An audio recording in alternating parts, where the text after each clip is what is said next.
Welcome to the Trebitsch Lincoln Conspiracy Theories, Part 3. Theory 7.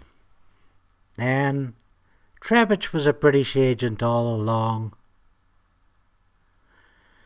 This was given weight by Fulbright scholar Guido Preparata in 2005 in Conjuring Hitler, How Britain and America Made the Third Reich. The main thesis of Preparata's book is of an Anglo-American alliance dividing up Eurasia, which created the conditions to bring Hitler to power. On the face of it, that's a perfectly reasonable conclusion. The book allegedly got Preparata passed up for full professorship at Washington University. Preparata has an academic background, mainly in political economics. He has a master's in criminology, which he now teaches in Vancouver. Preparata pulls a theory, namely that Trebitsch was employed as an MI5 agent all along, and it's not a new theory by any means. Many subscribing to this thought form believe Trebitsch's trial and 3-year prison term were faked. Preparata states our scoundrel travelled to Germany, encouraged by Churchill, according to a British report. He dubs Trebitsch a midwife to Nazism, and cites a March 1921 US military intelligence report, which unambiguously declares that ITT Lincoln was and still is an English agent. And according to Preparata, he was an agent steeped in counterinsurgency tactics and disinformation to thwart, expose and burn all the monarchist conspiracies against the Weimar Republic. Additionally, Preparata has Trebitsch and Bauer secretly colluding with Soviet military intelligence as far back as 1919. Of course, much of this is true, but just not in this fashion. Churchill backed Trebitsch, but in his run for MP. Bauer and Trebitsch did collaborate on the first German post-war revolt, and they courted the Russians for the White International movement. Bauer even briefly served as an arms consultant for the Soviets. Trebitsch never stopped trying to get back to Britain, and doubtless would have offered to be a spy. However, the government documents unlocked in the 1980s and 90s, including MI5 reports, show that he was continually rebuffed. If Trebitsch was a British agent, there was not much in the way of results, particularly in China. It's plausible, I suppose, Trebitsch was a spy after the 1920s. The CIA file from 1946 claims he worked for Germany, and that seems the most likely. The monk get-up would have made the perfect cover.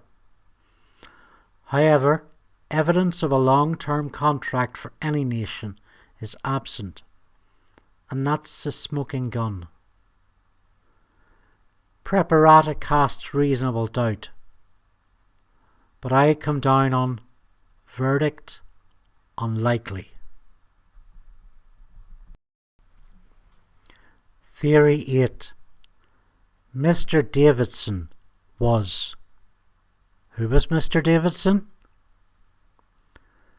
The master of Trebitschology, Professor Bernard Wasserstein, offers up this tasty morsel. It occurs during Trebitsch's first foray into China as a business advisor for Yang Sen and Wu Peifu.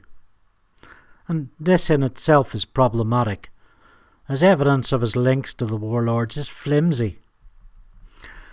Wasserstein's sources are the files of the British Foreign Office and Scotland Yard. A man representing the Young Brothers Trading Corporation in Chongqing travelled to London to lodge a complaint against Trebitsch, who was said at the time to be cutting his company and other British suppliers out of lucrative trade and development deals. Davidson fingered him in rap sheets before returning to China, and Britain took the complaint seriously enough to notify the Chinese embassies. Yet, in a year, Young Brothers' Chongqing branch closed due to poor performance. A few years later, Trebitsch is using Young Brothers' central office as a forwarding address.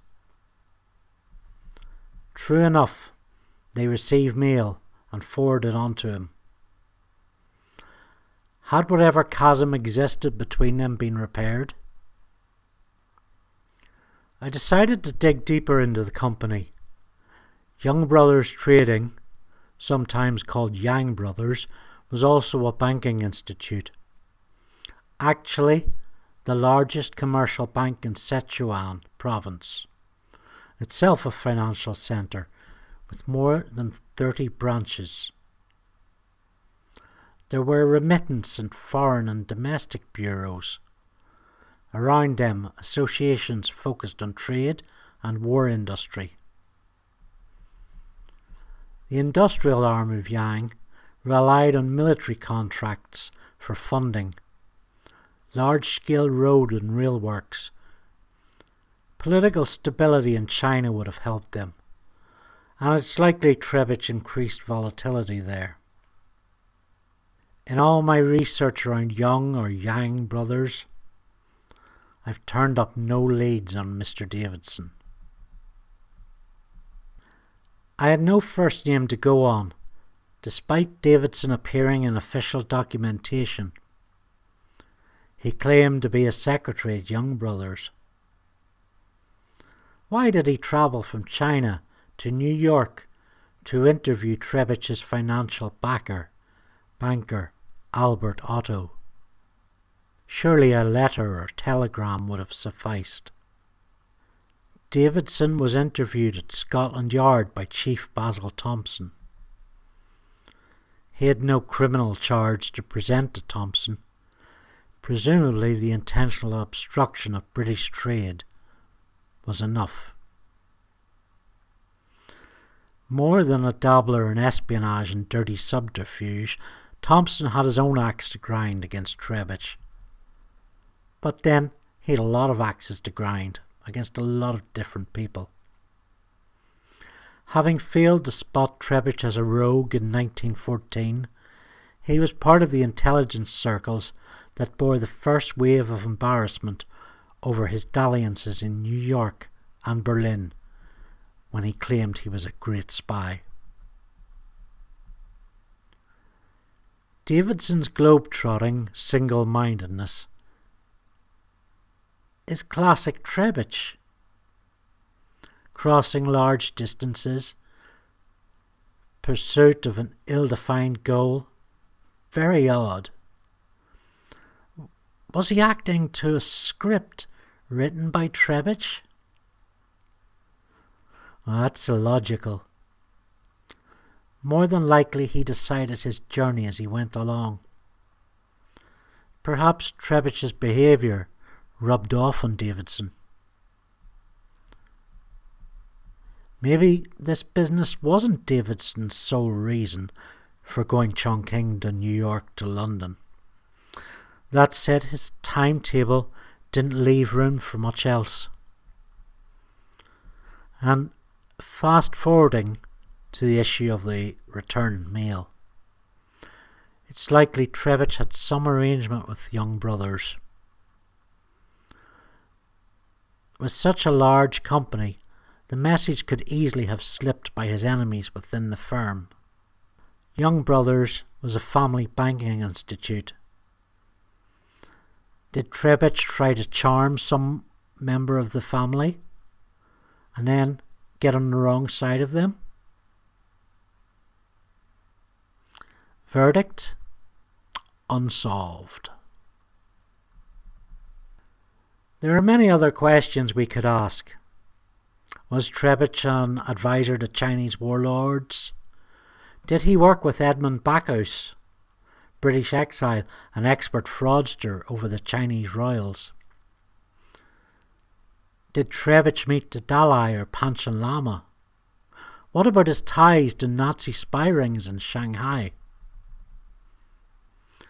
Anything you really want to know, want to discuss, you can hit me up on patreon.com/Andy Luke in the discussion section.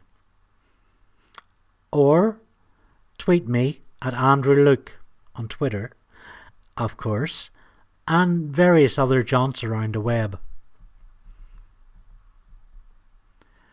This video has been brought to you by Patreon and my subscribers, Peter Duncan, Miguel Soero, Sean Duffield, Joan Carberry, Andrew Bolster, Phil Weir, Arslan Hyder Ali, James Gumbel, Michael Daly, Linda Harley, John Robbins, David Annette, Richard Barr, and Peter Hetman.